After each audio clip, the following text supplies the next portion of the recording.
Assalamualaikum warahmatullahi wabarakatuh. Selamat datang kembali di channel Kang Dodoy.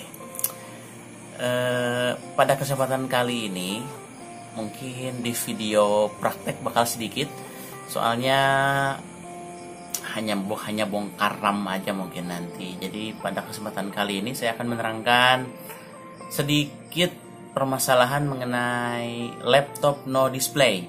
Jadi lampu indikator nyala tapi layar black screen gitu, sama sekali nggak ada tampilannya sama sekali. Nanti yang dipraktekkan mungkin hanya teknik pembongkaran aja, itu pun cuma sedikit.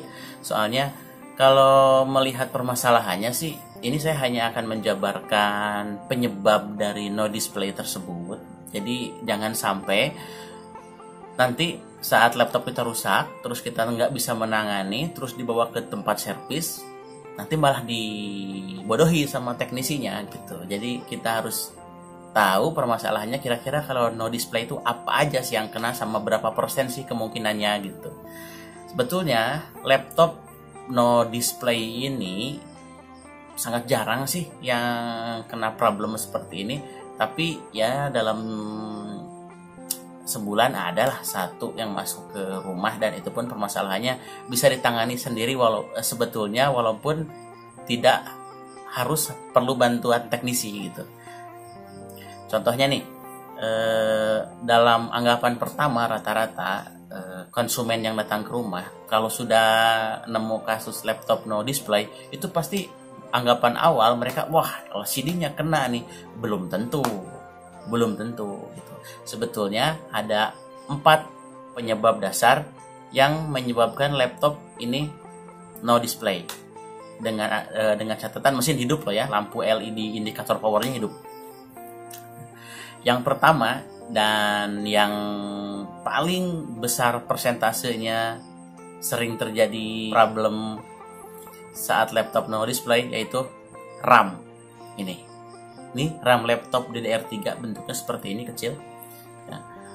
Ini dari beberapa kasus no display yang pernah saya kerjakan, hampir 85% semua problemnya di RAM. Kalau RAM ini gampang, sebetulnya diganti juga murah. Kan tergantung kapasitas tuh, yang 1 GB, yang 2 GB, yang 4 GB gitu kan. Kecuali memang untuk yang laptop gaming kan pakai yang 8 GB sampai dual slot tuh, jadi total 16 GB rata-rata gitu kan. Nah, kebanyakan laptop no display ini kenanya di RAM rata-rata. Nanti akan saya tunjukkan gimana cara ngebongkarnya. Dan kalau emang problemnya di RAM, coba bongkar dulu, bersihkan dulu, jangan dulu diganti. Kalau emang sudah dibersihkan tapi masih tetap seperti itu, lanjut ke pengecekan berikutnya, atau coba ganti dengan RAM yang baru gitu kan. Nah, semisal sudah diganti dengan RAM yang baru tetap no display, maka kemungkinan besar adalah penyebab yang lain gitu. Nanti di videonya saya akan perlihatkan cara membongkar RAM, karena ini paling simpel sebetulnya, cuma perlu obeng plus aja satu, atau pisau juga boleh kalau darurat. Oke. Nah, yang kedua, penyebab laptop no display itu biasanya betul seperti anggapan konsumen, LCD. Tapi ada tapinya nih kalau LCD. Kalau LCD dalam kondisi mulus, cantik gitu, nggak ada cacat, nggak ada garis, mau langsung no display kalau menurut saya mustahil atau sangat jarang sekali, kecuali laptopnya sudah pernah terjatuh, ada garis melintas vertikal horizontal gitu kan. Nah, kalau misalkan sudah bentuk seperti itu, kemungkinan LCD kena. Tapi walaupun udah bergaris seperti itu sih, kemungkinannya hanya, kalau saya boleh persentasekan gitu kan, paling hanya 2,5%-an lah penyebab LCD bisa jadi no display gitu. Palingan kalau LCD pecah atau enggak muncul bintik-bintik atau gimana gitu. Nah, itu kalau dari LCD. Nah, yang penyebab ketiga, kabel fleksibel. Kabel fleksibel yang menghubungkan antara LCD ke motherboard gitu. Ini pun kalau dari pengalaman saya selama servis sih, Ini pun sangat jarang sekali, sama seperti LCD. Kemungkinannya hanya 2,5%. Soalnya kenapa?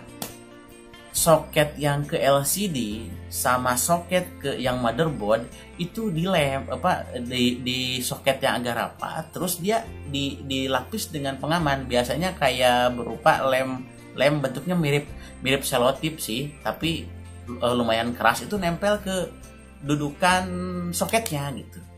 Kayaknya kalau untuk jatuh kecuali emang dicabut baru lepas tuh. Kalau nggak dicabut kayaknya nggak akan lepas deh, soalnya dia ada perekatnya di situ. Nah, yang keempat penyebabnya, yang keempat ini penyebab paling mahal, tapi persentasenya juga kecil, cuma lumayan agak sering juga. Tapi kalau dibandingin RAM, lo lebih seringan RAM sih. Gitu. Nah, yang penyebab keempat ini adalah VGA. VGA itu baik yang internal, kalau laptop kan rata-rata internal tuh semua, kecuali PC gitu kan. Kalau misalkan PC kan gampang tuh, VGA kena cabut, ganti baru, selesai.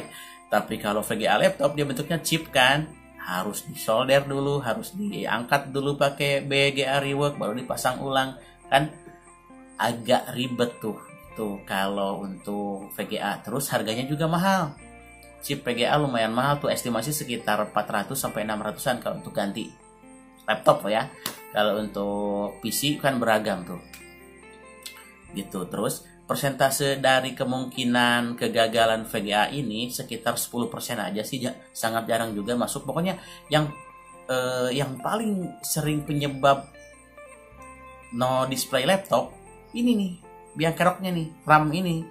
Rata-rata ada yang kotor bagian ininya, bagian kuningannya gitu kan. Jadi nanti saya tunjukin lah, ini nanti dihapus pakai penghapus baru dipasang ulang. Saya hanya nunjukin teknik bongkarnya aja kan. Nanti setelah video ini selesai, video perbincang-bincangan ini gitu kan selesai, nanti saya bikinkan video untuk ngelepas RAM aja. Soalnya kan dia pakai pengunci itu, siapa tahu ada ibu-ibu kah, mak-mak kah, atau mas-mas yang kurang tahu elektronik mau mencoba gitu kan. Sebetulnya kalau untuk bongkar pasang RAM tidak perlu teknisi, apalagi untuk laptop yang dudukan tutup RAM-nya bisa dibuka tanpa harus bongkar casing bawah. Begitu. Ingat ya, kemungkinannya RAM, kemungkinan kerusakannya 85%, LCD kecil hanya 2,5%, fleksibel hanya 2,5% juga, VGA sekitar 10% gitu ya. Tapi sangat jarang untuk LCD, fleksibel sama VGA ini, sangat jarang. Yang paling sering kena RAM. Oke, kalau gitu lanjut ke video pembongkaran RAM ya. Oke, lanjutan dari video yang tadi nih. Oke, bukan tutorial sih, cara melepas dan membongkar RAM gitu. Simpel aja, sebentar kok. Ini laptop kan, kebetulan laptop yang ada di rumah Acer nih ya, dan kebetulan juga tutup RAM-nya tinggal dibuka gitu, gampang aja, tinggal buka baut 2 ini langsung lepas, selesai.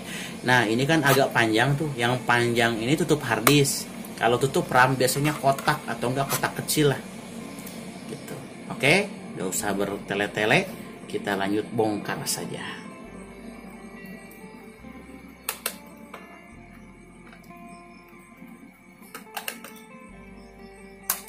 Nah, ada kan RAM-nya? Kelihatan? Nah, lihat.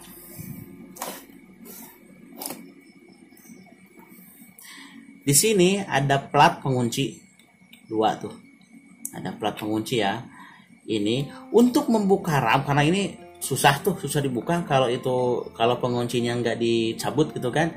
Nah, cabut dulu. Nah, saya ambil dulu pencongkel ya. Oke, lihat. Di sini lepas sedikit. Angkat bagian ujungnya, ini juga lepasin sedikit. Tuh. karena ini sempit ya, jadi saya bukanya satu-satu. Kalau misalkan masih ada space, pakai tangan diginiin, tek, dua-duanya dia langsung ngangkat ke atas. Itu, ini RAM. Nah, saya simpan dulu.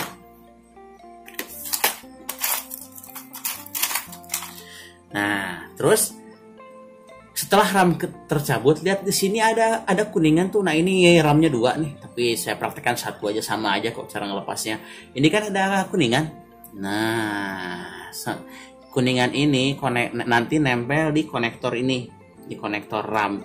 Biasanya karena saking lama nggak dipakai atau lama disimpan, biasanya muncul jamur antara soket yang di motherboard sama yang kuningan yang nempel di RAM, yang ada di RAM gitu. Jadi nanti saat timbul jamur ini yang menghalangi koneksi antara kuningan ini ke kuningan di koneksi motherboard gitu. Nah, cara mengatasinya, hapus aja pakai penghapus, jangan dikerik ya, nanti malah patah dudukan itunya.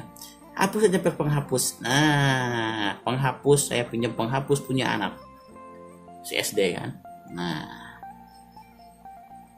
hapus, langsung terlihat perubahan warnanya tuh setelah dihapus, lebih mengkilap. Karena kenapa? Kotorannya terhapus kan. Yang ada di situ paling kotoran di sini apa sih, debu gitu kan, atau apa, debu sama jamur-jamur kecil mungkin kalau emang ada kelihatan di situ. Nah, sudah bersih. Lihat cara pasangnya. Lihat dudukan di soket yang di motherboard. Paskan dengan penanda yang di RAM. Nah, tempel, masukkan, tekan, lihat masih posisi seperti ini kan. Setelah posisi seperti ini baru tekan ke bawah sampai bunyi klik. Udah, kunci lagi dia. Baru setelah itu tutup lagi.